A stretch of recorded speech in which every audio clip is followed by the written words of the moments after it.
Ladies and gentlemen, we have a guy here. It's a different type of interview we're doing today. The last time we did this was with the Mobile Love magazine, where we had Michael PG as a stand-in for his dad. And now we're going to have a gentleman here who would be a stand-in for his dad because we've been hearing about Mr. Williams from several of the interviews, and we haven't. It's so respectful that we haven't even been able to get his first name from any of these people that we interviewed. So we picked up on the respect, and in doing the interviews and in hearing more about the teams in the league, um, we think it fit to get information on this Mr. Williams because it looked like besides the founder of the league, it seemed like he was instrumental in keeping the league structured from the outside as a competitive team in the league. So I'll ask his son to introduce himself and tell us more about this Mr. Williams and a little about himself also. Okay, thank you, Aldwin, for welcoming me today. I truly appreciate the opportunity anytime to talk about my dad. He was quite a character, absolutely dedicated to football, and I would say he did a lot to shape the lives of a lot of people, and that to me perhaps is the most important thing, is the influence that he had positively on a whole community of folks. My name is Rudolph Williams as well. I'm a junior, and although a lot of people call me Quammie, and should that be confusing, it is only because Quammie is my maternal family's name. So my mother is Sheila Quammie. She's Sheila Williams now, and she married my dad years ago in England. But because I was sent back to Trinidad and Tobago and grew up in the Quammie household, you know how it goes. They call me Quammie because it is my maternal family's name, and that's who I grew up with in Trinidad. Of course, my dad was always a little bit upset about that because my mother and father, they were friends, boyfriend and girlfriend, some say, since they were 10 years old. They both went to government school in San Fernando, and he carried her books and all that. It was a very romantic kind of stuff that used to make me want to go. But nevertheless, this is what I've heard from everybody around them. He was a really bright fella, so he was actually in the class with my mother's older sister because he was, skipped ahead. And but my mother was his heartthrob from the age of 10. And when they were teenagers, they left. In those days, everybody was sort of rushing to go to England. So like many other people, he boarded the Windrush with my mother when they were teenagers and so on. He was, my dad was quite the sportsman when he was young. He was into bodybuilding, and I've seen a few pictures of him. I got to tell you, when he told me first that he was into bodybuilding, I was like, yeah, right. But and he also told me too that that he was, uh, well, I'll tell you about that in a second. But when he told me that he was into bodybuilding, I kind of poo-pooed it. And then I saw some pictures of him. He was really good. Yeah, he Okay, was really good. that's another discipline. Yeah, yeah. He was quite the bodybuilder, and also he was a good cricketer, right? And he played a lot of cricket in England, and a lot of football. Although he was more of a cricketer, I think, than a footballer.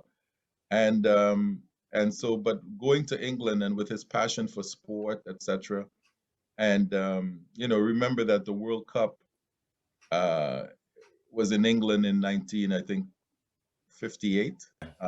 Was in 58 in England. And so my father, I believe, went to it.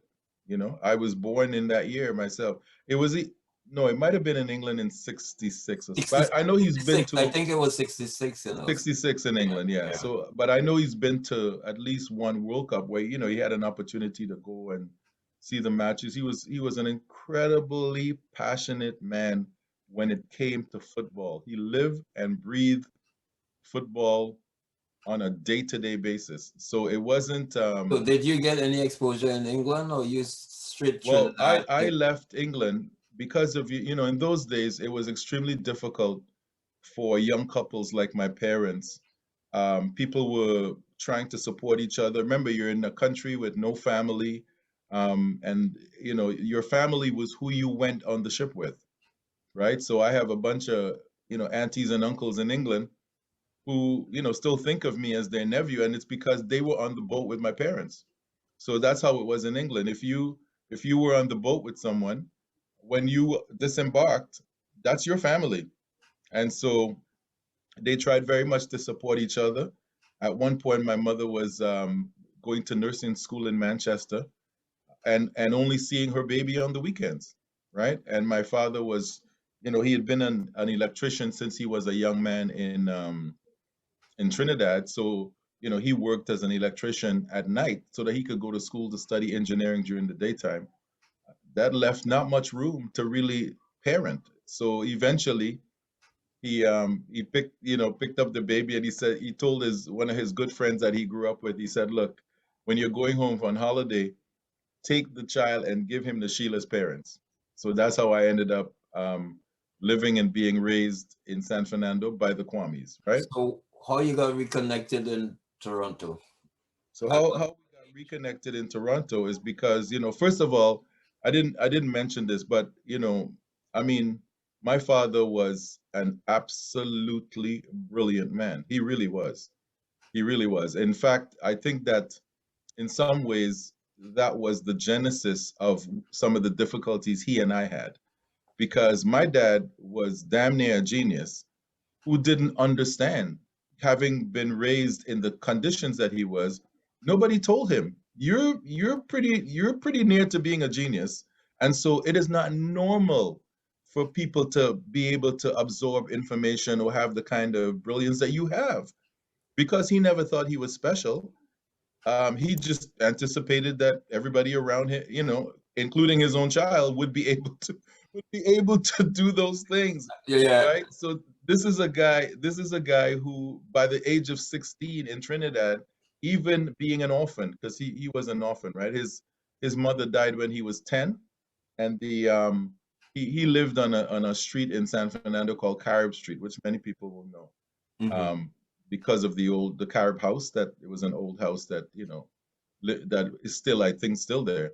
Anyway, he was living on Carib Street with his mother, renting from a lady, and they used to call her Tanty Lovey. Mm-hmm. And when his mother died, he was 10, right? And at that stage, at 10, he was already a visual artist, improving and increasing the value of the dresses that his mother made by hand painting on them, right? That was his Okay. job. And that was like, he was 10 years old. And he was doing that since he was 7 or 8 years old, increasing the value of she would buy plain fabric Yeah. and then make the clothes, and he would hand paint them, right?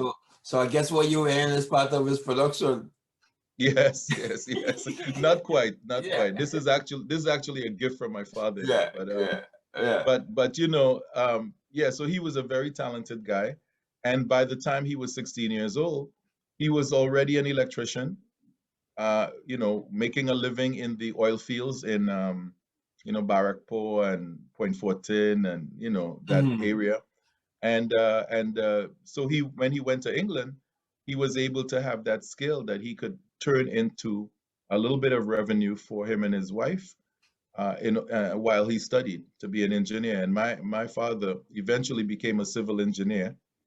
And in those days, the cutting edge technology was nuclear technology, right? Mm-hmm. And Canada wanted to expand their business in selling nuclear reactors all over the world. So in expanding their business, they sought to, reach out and recruit engineers who were versed in nuclear technology. So that's why we're in the country. We're in the country because my father was recruited by Atomic Energy of Canada to come and work here in Canada as an atomic engineer. He was a nuclear engineer. And so he was one of the designers, for example, on parts of the Pickering power station that you see there. Very brilliant guy who was a mathematician, um, you know, engineer, and really gifted at just anything he touched. So was that flick from a guy, a brilliant guy, educated guy, has a career going on, and I'm hearing about what Mr. Williams were on Parkdale, the team Right. Parkdale. Yeah, because of one, soccer was kind of the intersection of his passion for football in particular, but also his passion for his community. And you understand? So Yeah. football was at the intersection of both of those. So when he started, like when I got It here, almost seemed like he kind of loved the nurturing thing too, because he didn't get in as a player. He get in to put players together, bring the community and to coach together. them, yeah. Yeah. Well, by the time you see my father, by the time he was about in his 30s, actually, he was coming home one day. He said in England, where he and my mom were living, it was kind of he'd get off the trolley and then he'd have to walk up a hill to where they lived. And he said, he started walking up the hill and he couldn't do it. And he was, I think, maybe about 38 years old. And when that occurred, from then on, he was sick with high blood pressure in a very severe way. So it really, it didn't allow him to sort of continue as an athlete, really. You know what I mean? Even the things like the bodybuilding and the cricket, he had to do. He started projecting his desires through others. Yes, and to help to help people with what he knew about the game. See, my father didn't only coach soccer, my father also tutored people. So for example, and sometimes you don't even know when my father passed away, my mother and I stood back in awe, listening to person after person testify about how he touched their life. I mean, one guy came and he was in tears, right?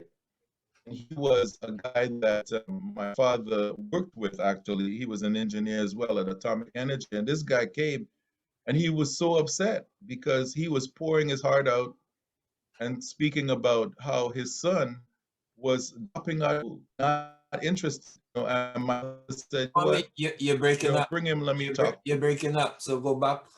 Telling you that this gentleman that worked with my dad, that he was explaining that his son was basically dropping out of school, not interested. And my dad, he brought him over. My dad said, introduce me to him. And by the time my father was done, this guy was an Ontario scholar, right? Because he tutored him, and yeah, he just had a real way of dealing with young people. And I think it's because he really loved young people, he saw young people as the future of our community. And he was the kind of guy who would do anything to help young people, on their path. Are you familiar, because Ian Hippolyte mentioned him, Ivory was the DJ, he's not a baller, mentioned him, so I guess maybe he came around there. You mentioned even couple of names, even the founder of the league was under him.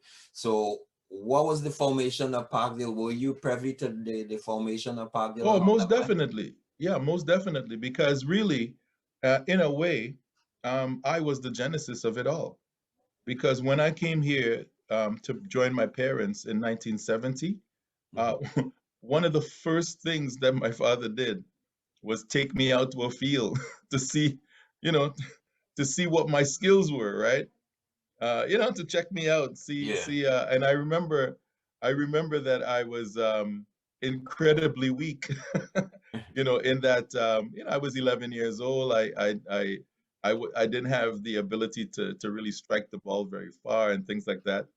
And you know, because because he said that I was very weak, two things occurred. One is that he, in all of the time that I lived with him after that, had this passion to strengthen me. And so, you know, I got to a point where my father would be like, he cooked me a T-bone steak, and then when I mowed that down, he would say, "You want another one?" I say, "Yeah." You know. So two things occurred. One is he fed me like if he was feeding a, you know, a horse. And the other thing is that I became obsessed with having a powerful kick. So I ended up being one of the really the hardest kickers of the ball in anywhere I've ever played, you know, Oh, because yeah, I wanted to develop it. okay. So And a lot of it had the fact that me weak. well, you're frozen right now, so I'm gonna have to wait till you come back. See if you can come. Yeah, you're back. Did you have the opportunity? And when he was teaching you and giving you all this stake, was Parkdale in functioning, or was he active in any No, team or club? So it was just maybe no. he was getting his son ready for a team. Well, what I'm saying is that the team grew out of his teaching me. You understand? Yeah, Can you hear me still? yeah. I'm hearing you. Okay. So the team grew out of his Okay. So the team grew out of his teaching me. So he took his son. We would go out on the We would field, go out on. and then even when I was in elementary school, so I'm talking about being in grade 7, um, he would my little friends who were interested in the game was who he started coaching, and he would coach us. We lived on Jameson Avenue in Parkdale, and so we would go behind Parkdale Collegiate on Close Avenue, where there's a a little sports field there, Mhm. and so it was him coaching myself, Mike Guman Singh, uh, Merrick, and the two little Polish brothers, um, Boris Matas, who actually turned out to be a really good ball player, a Serbian guy, Boris, and it was me and my friends from school who were interested in the game that he started coaching. As I got into high school, so I got into high school like around 1972. Then there were other people from my high school, like Charles Bagirati, and some of them you know Rudy Bartholomew, Yeah, you know Leon Noble. These are the yeah. people that I went to high school with. And what my father did was, as he was coaching us behind the school, and and that was a every evening thing. Like ball was a religion in my house, right? And as he was coaching us behind the school, he was the one who said, "Look, And then we had some older guys too. There was a South American guy named Neddy who was an incredibly great player, right? And then we had Farouk Khan and his older brother Ashraf. He's now a principal in Toronto. You know what I mean? Like Yeah, yeah. all of the older fellas in the neighborhood, would come and yeah, So and take a this run. is the foreman of Parkdale. All That's these right. names. Okay, so Yeah. when did And it click? Bunny, who eventually ended up founding the Flemingdon League, Bunny wasn't a player. Bunny used to come and hang with my dad, right? So often when when my father was there coaching and whatever, Bunny would be right beside him.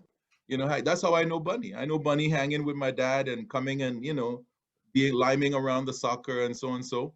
And then of course we had Popo and his brother.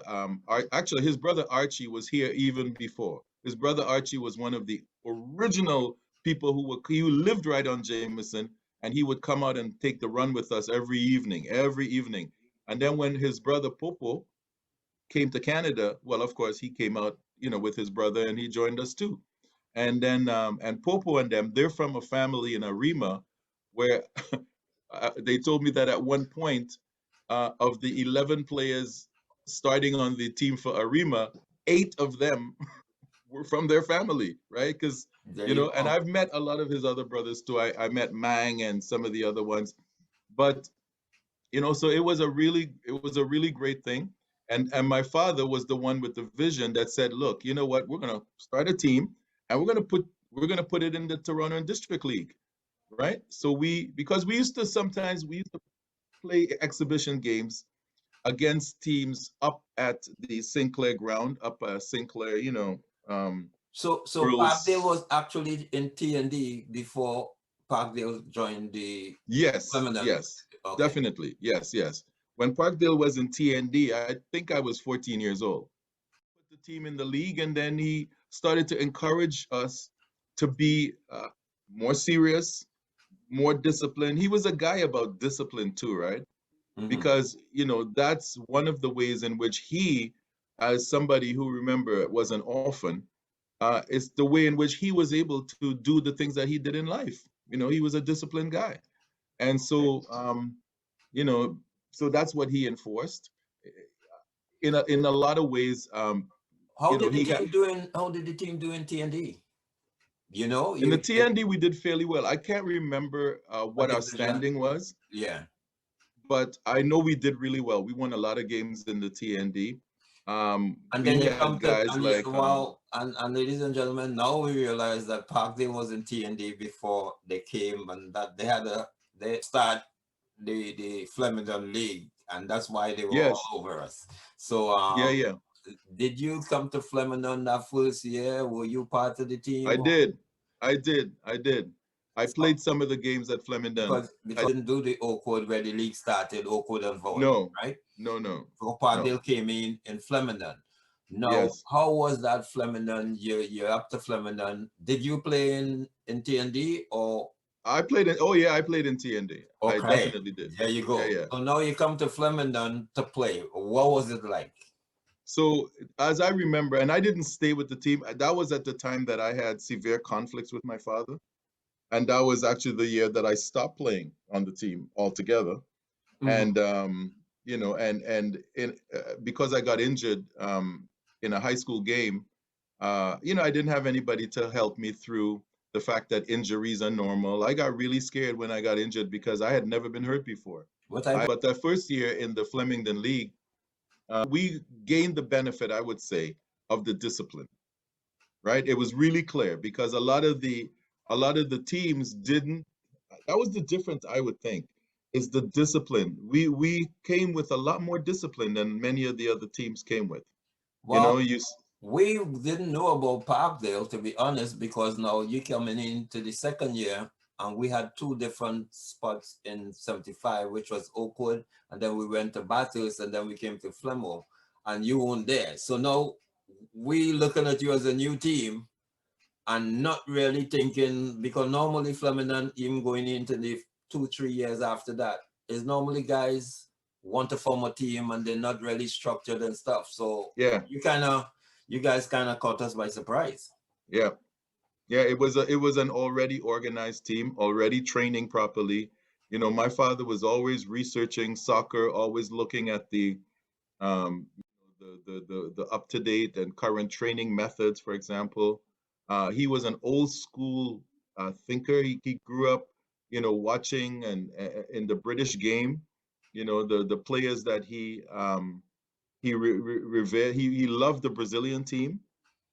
So he loved the creative play, but he also liked the discipline of some of the teams. Like the British team was very steeped in discipline. They weren't necessarily the most talented players in the world in terms of skill sets, Mm-hmm. but remember, if you remember them, they were very rigorous, and he got that. He he Yeah. he got that. So what?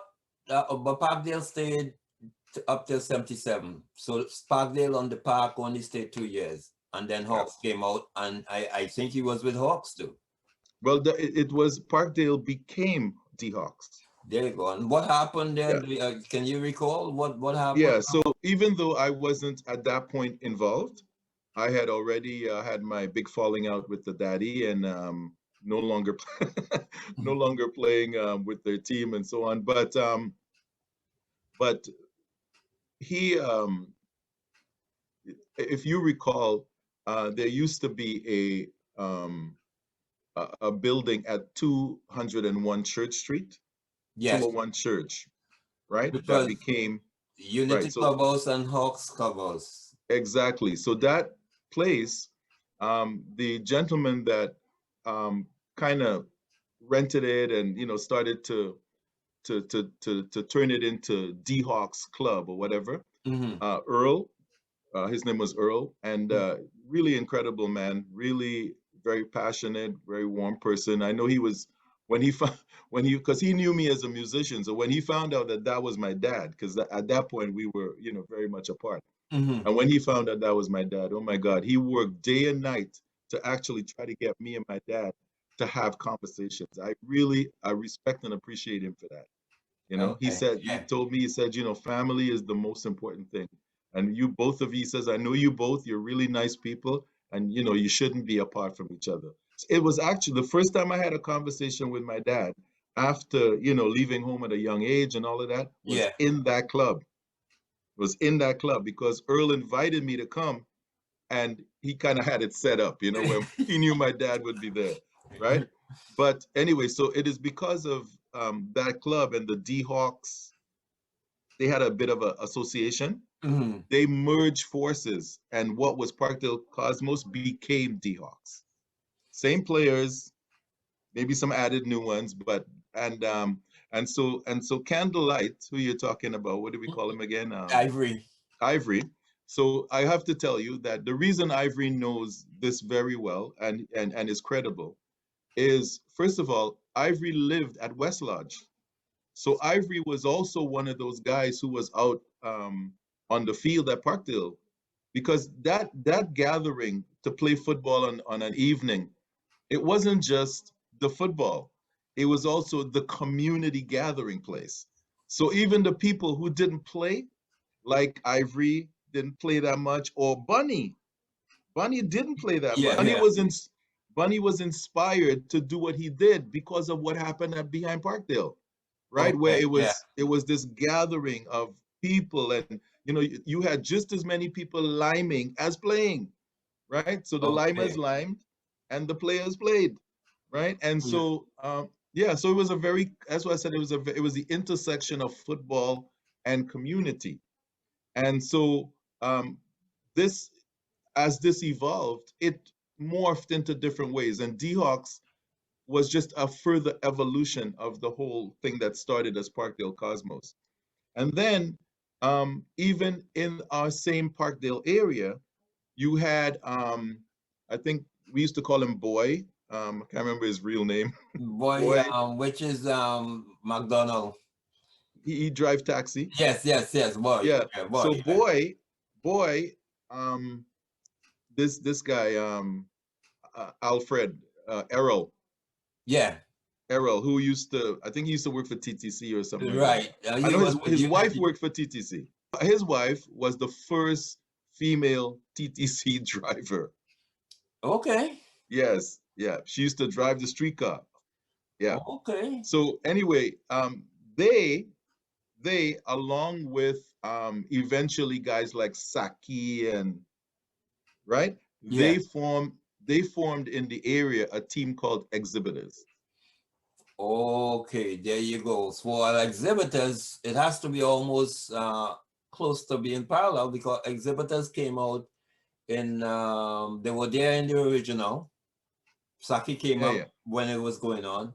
So and they practice as far as we understand now adjacent to you guys, Yeah, almost the yeah, same on the field. same field. Yeah. Exhibitors were so some of the guys that eventually played in exhibitors would come out and be running ball with us. As we were before we even started Parkdale, some of those guys we know them. That's why I know Because Boy Rudy and went exhibitors, right? You lost Rudy. eventually, yeah, because Rudy was a very good player, and people drafted him a lot. They were like, look, he was one of those guys that people he was big, he was strong, he's good, really Yeah. intelligent soccer player, and people always was attracted to Rudy. So Um, what the eventuality with your dad now? You had the Hawks, obviously, with a guy who has a vision. That's why the Hawks didn't really stay just in Flemingdon because the Hawks also joined T&D. yeah, that's Did you right. go T&D with the Hawks, your dad, Mr. Yes, Williams? oh yeah. Yeah, yeah. He coached the Hawks. He was the coach. Yeah. right? And my father had such a persona as a coach that everybody called him coach. That's why a lot of people don't even know his name. You're the first person I hear his first name. Yeah, yeah. Always Mr. Williams. Yeah, yeah. They call him Mr. Williams or they call him Coach, right? And there are some people who, like even now, I will run into people who don't remember me at all because I stopped playing so young, and so they don't remember me. And I will say, "You remember Coach Son?" He's there. Oh, right, right, Coach Son. In addition How did to, it all? Two things I want from you. I want you to wrap up your dad's legacy. I'm coming to the conclusion in doing this exercise that Mr. Williams, because the foundation, history is foundation. And that's why I'm seeking you out with Mr. Williams, because he definitely looked like one of the pillars, the foundation. And now to find out that Mr. Jupiter probably got that idea from seeing him bringing the masses together down at Parkdale to say it's time for a league, right? yeah, So two things. You can let me know what you thought of that atmosphere and when your dad probably gave up the game and how you look at his legacy. right. So, as I said to you, football allowed my father to be at the intersection of the two things that he loved a lot. One being the game itself, and the other one being community, right? And so he always sought to build community. Always, he would see young people if he think that they look like they could be talented. He would encourage them. I remember there was this family from Grenada, and he was even today when I meet those guys, they're like, you know what? They had a brother in the family, young guy, very, and miserable little fella, but my dad thought he was the greatest thing, and he encouraged him. He would, his name was Peterson. My dad was in love with Peterson. He's like, because he was that kind of guy. Even look, I had a friend that I grew up and went to school with named Mike Gumansing, right? And he used to play for D-Hawks too at one point. But listen, later on, when I want to know about my parents, it's Mike informing me because he remained, all those guys, Hippolyte, Mike, Francis, the they all they had a love for this guy. They remain loyal to him. You understand? Because he was always encouraging, and not just in terms of playing football, but he was always interested in what else people did. You know, how are you faring in your academic studies? How are you doing career-wise, etc. He's a real lover of people, no doubt. And so I think, if anything, his legacy for me is the passion that he had for supporting young people in his community. Football really was the vehicle in many ways, but it is really the passion and the love for community. And you know what? It's funny, people who know me now, when I talk about my dad, they're like, but that sounds just like you. And it's because, yeah, I am definitely a product of my dad. I even now I still in very much involved in community. I tutor sometimes. I teach, well, as I teach drumming and so and so. And even now I coach soccer. And I mean, for years I avoided really trying to do the license thing, but now I've decided, okay, you know what, I'm gonna, because they're making it more and more. It's hard to get involved without a license, right? So Oh my God, you serious? Are you yeah, going to get into it? yeah, yeah. I'm doing it already. I coached with Barry, and my little kid brought me into it because I have a 15-year-old now who's playing in the OPDL. And when he was about, because I started teaching him the game, I saw his interest, and I would coach him, show him, and my coaching style is somewhat like my dad's to a degree. And I started showing him the game, and he excelled early. He could kick with both feet. He's very fast. Because and he was very keen. I would show him something, and during the day, he'd come back tomorrow. He's like, Dad, I learned it, and not only that, you could do it this way and this way and this way. Yeah. So you see the kids, they're keen like that. I also, just like my dad, just I identified um, one other boy that he was going to school with, who when they were here, fooling around, I watched the little boy. I was like, you know what, this is a soccer player. So I actually started coaching him, and then eventually I brought him onto the team that I coached in Barry, and now both he and my son are in the OPDL, What's the along name of with your another team? boy that, huh? What's the name of your team? The team in the OPDL they play for is Aurora, but I coach with Barry really. I've The taken a Barry bit of a Club? break What's the this. name? Is the Barry Club? Yeah, I put yeah, Okay. yeah. So you I'm know not coaching right now. O'Neill Sorry, Brown, is O'Neill Brown coaching there? You met O'Neill Brown? O'Neill. Yeah, is he like a big guy, a black Well, fella? yeah. He's not I've big, seen big, yeah, but he's about your height. He's about your I've height. seen him. I've seen him. I think I know who that is. I've seen him. He coaches the I think he coaches the older Yes, kids. yes, I think, yeah. Yeah, yeah. I've seen O'Neill. Okay, Yeah, okay. I've seen O'Neill. So, I hear. so question, before you go to the community thing, Yeah. looking back at the relationship with you and the dad, have you learned anything? And because life is now about regrets, but have you learned anything? Because obviously you can't get away from genetics. It seems like you're functioning just like your dad. Yeah, So, pretty much.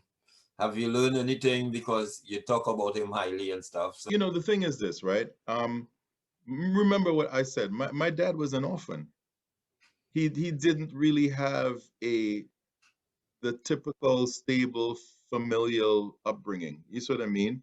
Like with his mom and dad and that sort of thing. By the time his father was still alive, his father, but he and his dad never got along. So he didn't really have that opportunity to learn about parenting in that way. So I remember, and by the way, one of the reasons that my father stopped being involved with football was that eventually his high blood pressure led to him having a heart attack and kidney failure. And so because of his medical issues is why he was no longer able to continue his involvement.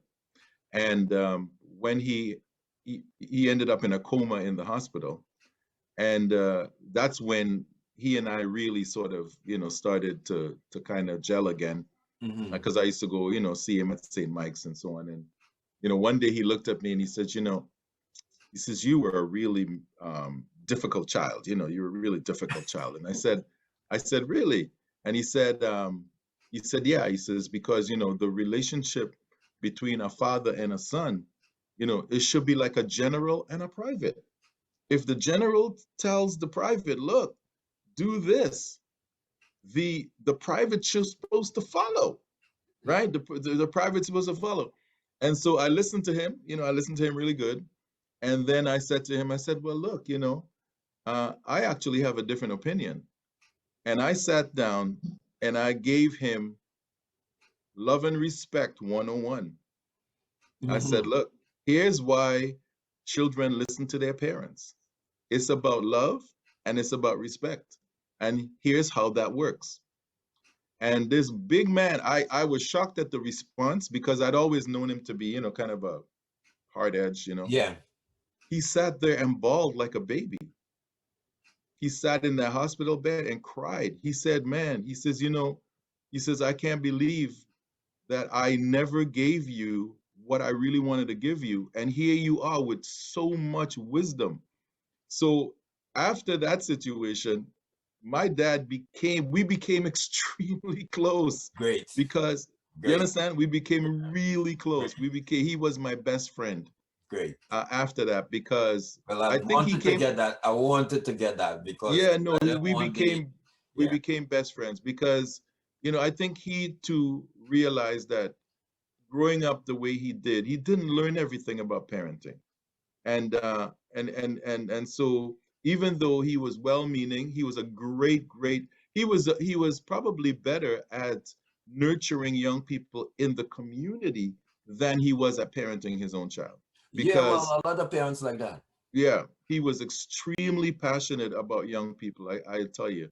And he just didn't learn those skills. And so even myself, I have to remind myself all the time. I have 5.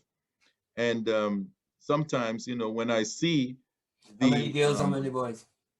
3 boys and 2 girls. Ages?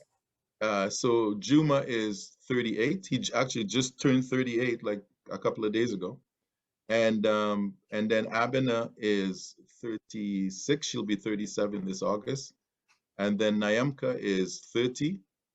And then I have the two boys with Janelle, as you know, Yeah, Janelle. yeah. So I have the two boys with Janelle, and Ayinde is 20, and Johanse, he's the baller, he Mhm. is 15, right? And Okay. I have to, I have to learn from the mistakes that my dad and my parents made as well. And Mhm. so I'm always working and not taking it for granted that just because I mean well, that it means that I am coming across well, Yeah, right? yeah, So yeah. I'm very much reminded of that daily. Oh, And and so, even my 20-year-old, we got to a certain point where I had to say to him, I said, listen, I'm not going to fight with you. I'm going to show you what I know and teach you what I understand. Because if you don't want to accept it now, I'm still going to tell you, because later on, when you are out, in the world, some of these lessons will make sense to you at that time, right? So it doesn't make sense trying to force you to accept them now. I'm going to tell you, so you at least have heard it. Later on, you'll pick out of it what you need. And so that's how I deal with, that's how I so deal with my children.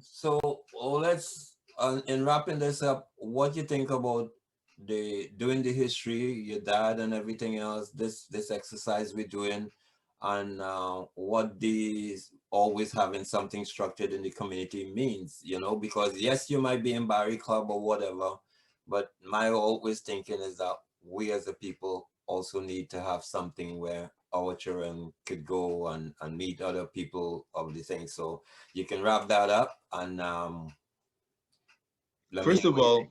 yeah, listen, as a people, and when I say as a people, those of us who are African descendants, whether or not we're from the Caribbean or other places, etc., but those of us, we have a unique way in which we as a people approach everything we do.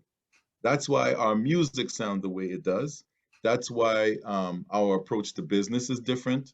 And certainly our approach to sport is very different. And our approach to sport is wrapped up in our cultural understanding, the nuances that we have as a people, and so on. And so, in order to keep that alive, and in order to continue to encourage young people from our community to prosper, they have to have access to the competitive leagues in our own community. They have to have coaching by people in our own community. That's one of the reasons why I said, after, not really dealing with it for a long time, I've decided to go ahead and do the license and all of that because, I'm a good coach. I'm a good coach because I was raised by a good coach, so I learned at the foot of somebody really, really good. And I also know enough to understand that there's a particular nuance in terms of the way we do this in our community. And the young people that are in our community, they need to have the benefit of those of us who understand them, right? And who can understand some of the practical situations, right? Because sometimes, you have children in our community when they are experiencing things at home, but they're very talented. We can look and see what some of these obstacles are to them really getting to be who they should be. And we can address it because we understand it. Whereas, if they go to um, many of these sort of what I would call Hmm. more mainstream opportunity, like my son is in right now, Hmm. right? Go to some of these more mainstream opportunities, they're not necessarily going to coach our children in a way that really speaks to them as Black people, as coming from this community, and so on. Yeah. So sometimes we need to have those leagues so first of all, that's the side in terms of producing the people who really want to play the game seriously. But in addition to that, there's just the recreational, the way that this game can build your understanding of teamwork. Even now, you know, I work as a professional, you know, as a consultant and so on. I tell people all the time, my understanding of teamwork, how to work in a team with people, how to achieve an objective, how to listen and understand that people bring different skills, different assets, and that good teamwork is not everybody agreeing or everybody being exactly the same and cookie cutters of each other. Good teamwork is how do we bring all of these varying and diverse elements together in something that where the fact that they're together creates an exponential benefit. That's what teamwork is. I learned that from football. Okay, so I'm a big supporter of us really entrenching sport, the way we coach it, the discipline, etc., in our community. You know, I am a real believer of that. And my dad, he got that. He really understood it. And so and the people that he touched, they're out there now. You know, when I run into Bernard, I was like, "Hey, what you doing, Bernard?" He said, "Well, I'm an architect. You know, I'm so and so." Right? Yeah. When I run into Hippolyte, he's like, "You know, I'm a computer, uh, uh, you know, IT person." And most of the people that I know that my dad really touched in terms of, you know, closeness with them have excelled not only in the field of sport, but have excelled in their lives, right? Well, So okay, Kwame, I want to thank you for giving me this time and opportunity to know more about your dad, just not Mr. Williams with respect, but more about Mr. Williams. And you seem to be doing well on your own based on that foundation. And I want to thank absolutely. you for the information and bringing Mr. Williams to the public so we all know about Mr. Williams. All right, and you Yes. take care and stay safe. And you know, I have to say one thing. I'm noticing up behind you on your behind your left shoulder there. And I have to say, you know, I said, Isn't life strange?" Because, you know, my son, right? The one, well, both of the boys, but the one who plays now has as part of his legacy, right? Both his grandfather on my side and his grandfather on his mother's side, which is right up behind, right up over your shoulder, right? Mr. Scarrett. Right. Who's been, you know, I sometimes I pick him up and he comes out and he watches him play, and you know, so he feels, my son feels very encouraged. I could tell you that. Yeah. All right, so you take care and you stay safe and thanks again. You're welcome. Take care. All right.